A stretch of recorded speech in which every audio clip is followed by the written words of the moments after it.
Today we've got an entitled parent trying to sneak their kid into a swim class. We'll get to that in a bit, but first, entitled parent sends dogs after me for parking scooter in front of house. I love electric scootering. As someone in high school, it gives me so much freedom that I wouldn't get until I can drive. I currently ride the NIU KQi3 Max and love it. The only real downside is that after using 40% of the battery, especially uphill, it'll go into overheat mode and won't let you ride till it cools off. My scooter started giving an overheating warning, so I pulled into a public dead-end road and parked it to the side to make sure it wouldn't bother anyone. I usually wait 15 minutes for the motor to cool down before getting on the road, so I sat on the grass between the road and sidewalk, all 100% public, and waited. 5 minutes later, entitled mother opened the door of her house, 60 plus feet away, and said, "I'm gonna let my dogs out and they're going to chase after you." I, thinking that she thought I was on her property, said, "But I'm on public property." She replied, "Yeah, but I'm going to set them out to chase you." I replied, "That's not cool." She screams again, "I'm going to let them out and they're going to chase you." Another 30 seconds went by and I see 2 huge dogs coming after me. I immediately start my scooter and floor it. The still heated motor gives all what it got, but alas, halfway down the road, the dogs catch up. I hit the brakes on the scooter and brace myself to fight a golden and a lab.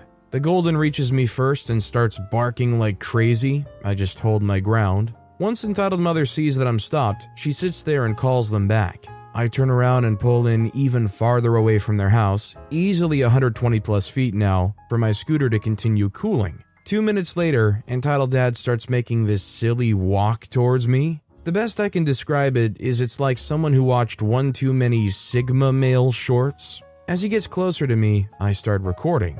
The second he sees my phone, he does a 180 and turns around, checks his mail on the way back, I guess to make it look like he wasn't coming for me, and gets back into his home. 7-ish minutes later, I leave. When my parents hear about this, they worry what would have happened if the dog actually bit me. They call the police and say this is unacceptable. The police arrive and take my point of view, and go to take the entitled mother and entitled dad side of the story. He returns 30 minutes later with shocking news. According to them, they needed to release their dogs to go to the bathroom, and they had an electric fence and never left the yard. Apparently, they were also annoyed that I had parked my scooter there a week ago. Just as a reminder, this is all on public property.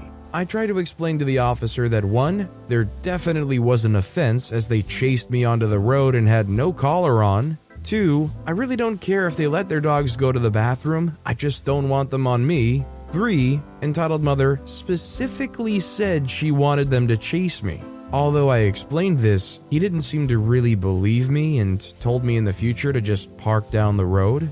I don't think that's really fair because the road in front of their house isn't theirs just because they say it is. It's public property, but whatever. I didn't really have anywhere to rant, so I thought I would here. Needless to say, if OP ever breaks down there, get your phone out and get ready to start recording. You should have that shortcut set up on your phone where you can double tap one of the volume buttons to immediately open the camera. As soon as you hear that door handle start jiggling, immediately start recording. Also, hi, I'm Steven, and if you can't get enough of these entitled parents, why not hit those like and subscribe buttons down below? That said, our next story is my shelf bashing, foot mashing, shopping cart thrashing, aisle crashing, store trashing brother, and his mom who won't do anything for punishments. Hello y'all, I'm a male teen, my parents are separated. My dad married Tremaine, bravo if you get that reference. Tremaine was very abusive to me. As of today, she's not, nor has she been to her kids. She's even apologized for all the bad years, but she's still entitled when it comes to her kids, besides me of course. As in her eyes, they can do no wrong. Like when I got about stabbed and smacked my brother's hands, she was mad as I smacked his hands, not that he tried to stab me. But let's set our cast. Me, Braden, Aiden, and Caden, Dad, and Tremaine. Braden's 11, Aiden is 8, Caden is 5, all fake names and give or take on the ages. Tremaine's about 5 feet and my dad's about 6'2". Now onto our scene, a Target in the toy aisle. As we were there so my brothers could all get a toy. Braden, the 11-year-old, just had a birthday a few days ago. Dad is with the 8-year-old Aiden and the 5-year-old Caden. Tremaine and myself are following Braden and chatting. He picks out a $70 Lego set. He's told he can't get it. Now, onto the story, and I wish I could make this up. Braden said, "But I want it." Tremaine said, "I get that, but you can't." He says, "But I want it," while stomping his foot. Tremaine said, "No, let's go put it back, buddy." He said, "But I want it." He began to yell while really stamping his feet. Tremaine said, "Here, hand it over so we can pick another one." She tried to gently grab it. Braden yelled, "No," and then holds it above her head. She, of course, goes to reach for it when, smack, he done slapped her as hard as he could. My mouth is at the floor at this point. How could he have the audacity? If I ever did that, I'd be whacked right there. I'm very much debating on what I should do at this point. I should just let things play out. My stepmom, too, I assume, not wanting to whack him in the store, went to take a breather. About a minute later, she returns. Cue the same interaction. Smack. She then smacked him. A gentle smack, not enough to hurt him. I could feel her rage though, but enough to tell him she's not playing around. Bad move. Very bad move. Braden then lets out a scream of bloody murder. That's the loudest I ever heard someone scream. He then stumbled back and made sure to also flail his arms too. He then looks at the shelves and throws himself onto them. Boom! Braden yelling, "Ah, she hit me, help me, ah, ow, ow, ow." Boom, he threw himself onto the other shelf, while still stumbling, mind you. "Someone help me, my mother hit me, abusive mother, help, call CPS, ah." He yelled as if he was doing his best alarm clock impression. Boom, he continues his ballerina dance of agony and caterwauling. Boom, he's still going on how his mother is abusive. You'd think we're in no man's land on how loud he's being. My dad comes running as his kid is screaming bloody murder and loud booms are being heard. Dad said, "What the heck is going on here?" Boom. He said, "What is going on?" He's met with another boom and more wailing and caterwauling, which I could not understand what he was saying. Dad said, "All right, you're going into the cart until we can calm down." He then picks Braden up and places him into the cart. Now, I'll have you guess what happens next. Does Braden A, start swearing at the top of his lungs? B, jump out of the cart and continue his dance of agony? C, accept defeat and calm down? Or D, start thrashing the cart around? If you said C, you are incorrect. It's B. Braden said, "This cart won't hold me." He then jumps out quickly. Boom! Help! Back in he goes. He jumps out, begins to do a charge scream, and is promptly put back into the cart. Back out, back in, back out, in. Eventually he stops. Tremaine says, "Because of your actions, you won't be getting a toy." Long, awkward pause. Braden yells, "Ah, help me, abusive mother! Someone please help me, call CPS, help me!" He does the only plausible thing, back to the caterwauling. But this time, he begins to thrash the cart violently. Mind you, he's yelling this at everyone he sees. Oh, did I mention he already got the whole store's attention when he started throwing himself into shelves? They were all staring, some pointing, some laughing. As pretty much during this whole time, me and Tremaine are just standing there watching this. Then, with his plans going nowhere, he begins to do his best sailor impression and punching the cart. "I hate you, I hate you, I hate you, I hate you, Mom, I hate you, Dad, I hate you especially, OP, as you're just a sailor impression. And I hate my brothers. They get toys, but when I ask for a measly toy, I'm smacked." Cue more wailing. My dad takes pity on him. Back to the toys, where he then gets a toy. Not the 71, but one he is collecting. To the checkout, he sees some candy. "I want this." "No." He begins to wail. He gets the candy. "I want to go to GameStop." To GameStop we go. "I want this. I want that." Until he screamed so much he fell asleep. Now I know what you're thinking. Did he get punished? No, not in one single way. Besides the shopping cart, but that barely counts. This is one of many, many, many stories I have. Good for stories, not so good to witness. Anyways, thanks for reading, and have a nice one. Oh, and this is one of the milder tantrums. I haven't seen the bad ones, and I hope I don't have to. Like, if you're in the parent's position and you've got a kid that is so far gone like this, how do you even deal with it? Like, do you try to force them into some kind of therapy?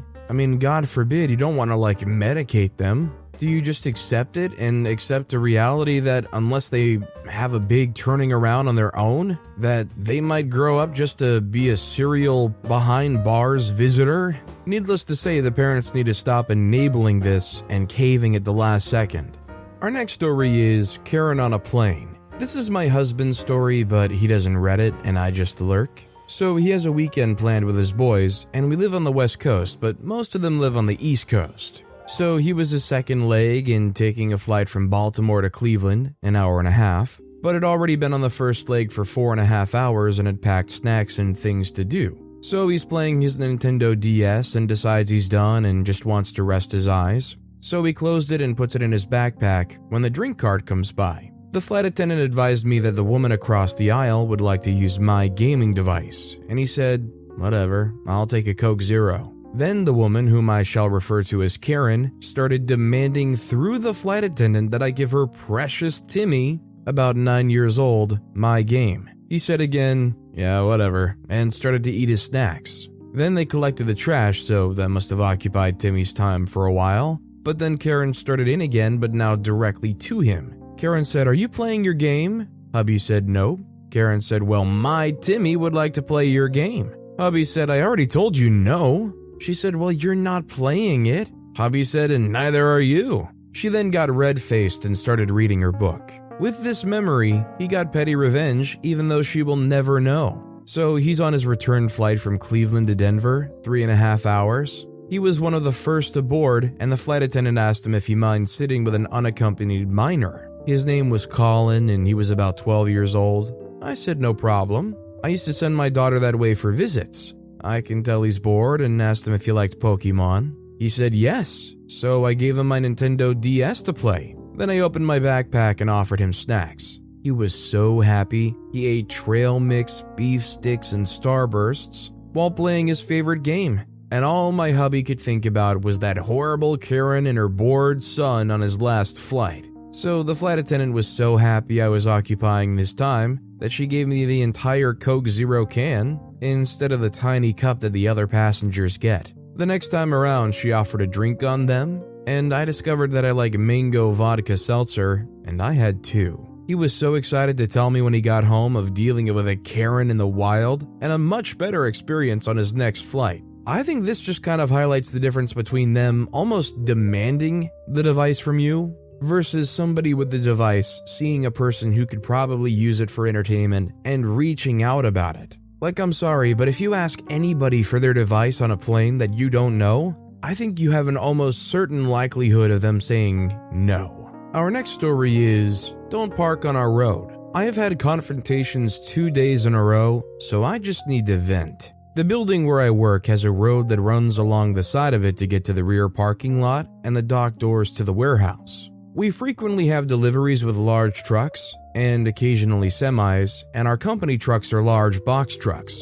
This is a private road. It's also a fire lane. The problem is that there's a private school next door. We've always had issues with parents parking in our front parking lot and along our road for pickup, so they don't have to wait in line like everyone else. We also have parents using the crossroad that connects their entrance drive with our road to use our exit as their exit. This has caused traffic backups and will prevent our trucks from being able to get in. A few years ago, we had bigger problems because they would have events or services. The parents would park in our lot for extended periods of time.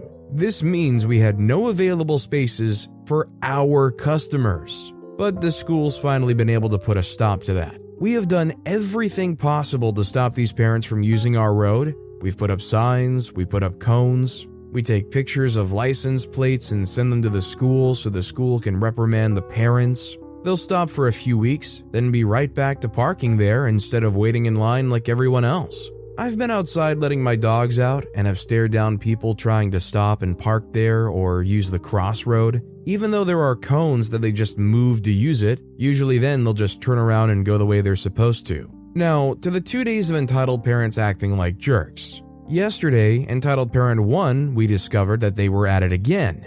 I went outside and told the woman who just got out of her car that she could not park there as it was a private road. Entitled parent 1 said, "Oh, I'll just be a minute, I have an appointment." I say, "It doesn't matter, this is a private road and you can't park here." She gets back in her car to leave. She then starts berating me about how I'm being rude. I really wanted to respond with, "The longer you stand there complaining, the later you will be for your appointment." She also tried to pull the, "Well, I've never been told I couldn't park here," which is a blatant lie because we've been having this issue with the school since we bought the building 17 years ago. Then today, enter entitled parent 2. I was outside to let the dogs out, and lo and behold, the car is parked there again. I took a photo of his plate to send to the school and put a sign on his windshield stating that this was a private road and he was not allowed to park there. I went back outside a few minutes later and he was walking up.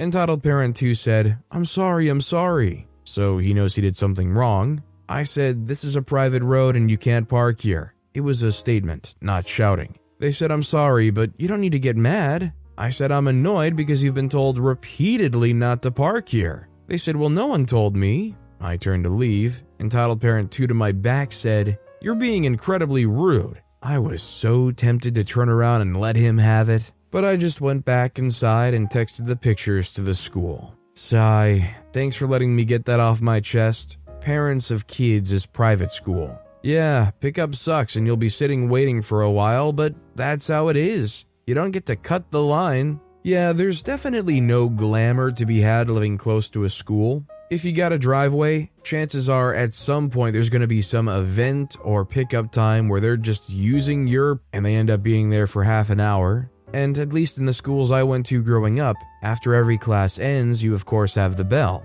Well, they were pretty darn loud and all across the school. I can't imagine living close enough to the school where every hour or every 2 hours or so, you hear a loud chime off in the distance every single workday. Working from home would be a little more annoying in that situation. Our next story is, I need some major life advice. Need advice on cutting off toxic parents? I'm a 21-year-old female from Ireland and need some advice on how to go about permanently cutting off the connection to my parents. Here's a few things though that I'm worried over. 1. I have a severely autistic brother, 18, who they've physically hit before. However, this isn't a regular thing and isn't something that impedes his life. Plus, I know they have enough understanding about his disability and care for me to not worry about him living with them without me still having to interact with them. However, I feel like they plan on trying to have me be his primary carer later in life, alongside the regular finding a husband and giving them grandkids, which is something I'm not interested in, which overall is something I'm not mentally or physically able to do. I've been subject to a lot of abuse, emotionally, mentally, and physically, alongside witnessing a lot of it. For example, having to mediate and endure their biannual, if not seasonal, big rows, where they hold nothing back in terms of their feelings. It used to get physical, which I've firsthand seen since a young age, and always had my mother be on the receiving end, although no longer is, due to the fact of my father vowing not to touch her again. However, that goes mute in a way when he still verbally threatens to engage in such actions against her. However, I'd still feel the need to come down in order to protect my mother from anything potentially happening. My mother and I do not have a good relationship, but obviously I feel the need to still defend her when it's what the situation calls for.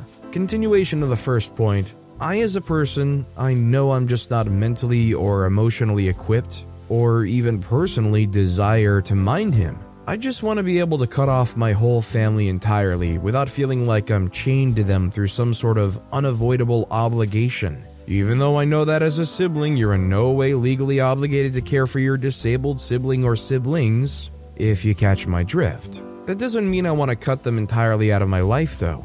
I still want to be able in part to oversee the care he gets, just not do it physically, and if possible visit him from time to time in his care facility. My severely disabled uncle was put through abuse in his care home, and I'm scared the same will happen to my brother if I show a disinterest to him, and even if I do show interest over how his care is being handled, it's still happening regardless, which worries me immensely. However, if I were to cut off my parents, I know for a fact they would cut off my interaction with my brother, and possibly legally reinforce that too. They're both malignant, raging narcissists, just to add, which has been a whole nightmare of its own through the years. So I'm looking to see if there's any loopholes in terms of visitation rights and next of kin clauses. specifically for the EU, though hearing what other laws are in different countries is something that could also give me a greater visualization on the matter. 1. My mother is an OCD control freak who despises me because I can see her true colors and constantly tries to instigate rows between me and herself and having just the most nasty attitude towards stuff, which me and my father have been at the brunt of. She acts and feels, even though she denies verbally, that she's better than us, and there's the sense of her being fed up with the life she's currently living, which I can't blame her for after being subjected to my father's wrath of abuse over the years. I know for a fact that there's no fixing my relationship between me and her, as the foundations have always been rotted and all the niceties are just for show in front of my father. So I'm looking for a way to go about the cutoff with her. 2, last but not least, is my father, who's been alongside my mother emotionally, physically, and mentally abusive. He has a major victim complex alongside anger issues, which he uses as an excuse for being a sexist pig, alongside in general being a homophobic, semi-racist, or xenophobic at times, when in regards to the bad aspect of some groups. For example, going overboard and calling the minority the majority. He's got everything you could imagine a bad upbringing, as my mother does, coming from a home which had a disinterested family-wise gambler, and a blabbermouth of a mother, alongside disrespectful aunts, a learning condition, dyslexia, and is severely obese, alongside facing issues alongside my mother concerning my grandfather's will. He can be very scary and a threatening man. As to why I left this to the end, I'm afraid if I break the news to them that I'm cutting him and the family off, that he may try and threaten or hurt me. He's faked a lack of care before in regards to me leaving. Basically him fake threatening to kick me out of the house over exasperated arguments turned fake ultimatums. However, I'm not sure if he'd have the same tune knowing I'm serious with this. Obviously he's an abusive parent, so I'm automatically expecting for it to not go swimmingly. However, even when I'm in my own place, I'm afraid he'll drive down and try to meet me alongside my mother in person, potentially threatening my safety and security, or that if I say I'd waltzed abroad on holiday, he'll potentially threaten me, making me feel like I can't come back to my home country. It may seem that in regards to this last part, I'm overthinking his reaction, but I'm genuinely scared. I need to do this for my own sanity, mental health, and safety, but I need a really good plan on what to do because I'm at a loss. Also, just an insight to how my safety is. In terms of safety, I'm fine. A few verbal rows, though nothing physical. I'm currently job hunting, but I have yet to hear back. Haven't gone to college yet, and I've been in a depressed slump since leaving school at 18. But now, and since late November last year, have been taking things more seriously on the job hunt. I've sent off a lot of applications this month, and will still continue to do so, for I'm in desperate need of getting a job this year, and won't settle for not having one come this time end of year. Basically, I'm all good, but looking into financially securing myself before I leave. I would say don't create anything that necessarily can cause confrontation at the moment. I would just say make sure you do whatever you can, get your documents all situated, and get out of that situation first. Find your own place, move out, and keep the narrative on you just want a place of your own, not that you're trying to cut anybody off. I think if you can try to avoid any of those triggers and slowly build up your defenses basically to a point where it's not so scary to say something that might cause confrontation, I think all the better. Our next story is, Mom tries to haggle her kid into my full swim class. I work as a coach at a swim school that's on the more expensive side. Each class typically has 3 kids. First days are always a bit hectic, as anyone who teaches anything can tell you. It was our first day yesterday. I had all my kids and was 5 minutes into the lesson when his mother waves to get my attention and asks, "Excuse me, is this the level 1 class and do you have child's name?" I tell her no, I have all my kids, and direct her to the head coach. She tells me it's her first time here, and I see no problem. Not like she's the first one to ask. Thought that was the end of that because normally it would be. Well, 2 more minutes later she comes back. Turns out she missed her class. She asked if I can take her kid just this once. I'm like, no, I have all my kids, I told you. She says, you only have 3. Yes, I do, and so does everyone else if you'd look around, lady. She gets all huffy and asks why it's such a big deal.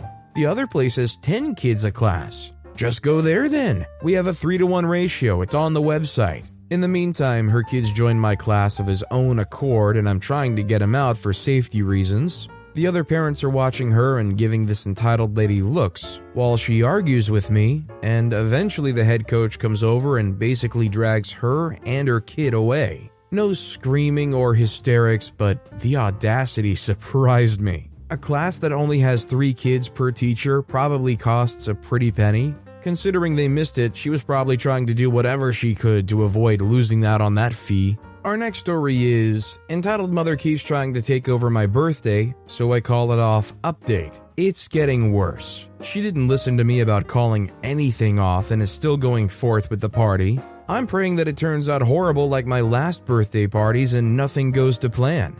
I'm really not mentally well enough to deal with a big crowd that consists of my family members. The reason I dislike having family at my birthday is not only does that control my whole party, they also criticize me any chance they get. It'll be my hair's weird, why is it an afro, why didn't I straighten it, to I'm getting fatter, I need to eat less, that dress is ugly on me, etc. I really just don't want to deal with any of that, but of course, my mom isn't listening. I took some of y'all's advice and tried to make her remember whose birthday it was, but she said she was helping me because I need it. She's actually pushing me to my breaking point for a stupid reason. If she'd actually let me do what I want to do on my day, none of this would be happening, but she just asked to help. At the end of the day, I'ma have to suck it up and deal with the party. I'ma hope they at least let me wear comfortable clothing instead of that hideous dress and put headphones on. With my headphones, at least I'll be able to block out some noises and hopefully not go mute due to being stressed by the crowd. Also, I'ma fix some things people were getting confused on. When I said my trans male 15 mom, I'm saying I was trans and 15. Not my mom who's like 35 or something. No, I'm not on anything like testosterone because I can't do any of that till I'm 16 or 17, and even then, it's so hard to find anyone who'll do that. I don't even know why y'all cared about that. I mean, it's weird, I won't lie. Also, the dude on TikTok who was mad, he compared me being trans to adult entertainment. You're gross, get help. Anyways, to everyone who commented or privately messaged me asking to send me presents, I want to thank every one of y'all, but I just can't accept y'all's gift. I live with younger siblings, and so I won't release any of my info. Also, I didn't want that post to feel like I'm crying over gifts and everyone has to buy me them. That's not what I want at all. Save y'all's money for something else. Lastly, the questions about my dad helping me. My dad's a truck driver and is on the road a lot. He isn't even going to my birthday party. I don't even know if he knows about this or not because he never calls me or FaceTimes me.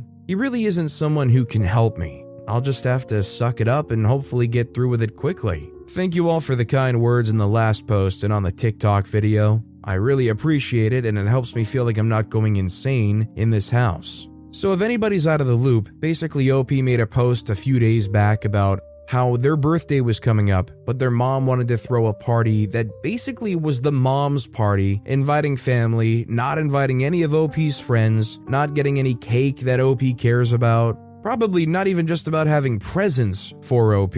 It's essentially just a party that the mom's throwing for themselves and trying to pass it off as for OP's birthday. I feel bad for them because it just kind of all routes around to they just gotta suck it up and make an appearance like there's some weird celebrity on this party that isn't even celebrating them, even though that's supposed to be the whole point of this party. But with that being said, that's all the time we have for today. Now, if you want to hear another crazy entitled parent story, check out that video on the left. Or if you missed my latest video, check out that video on the right. That said, I'll see you all next time with some more stories.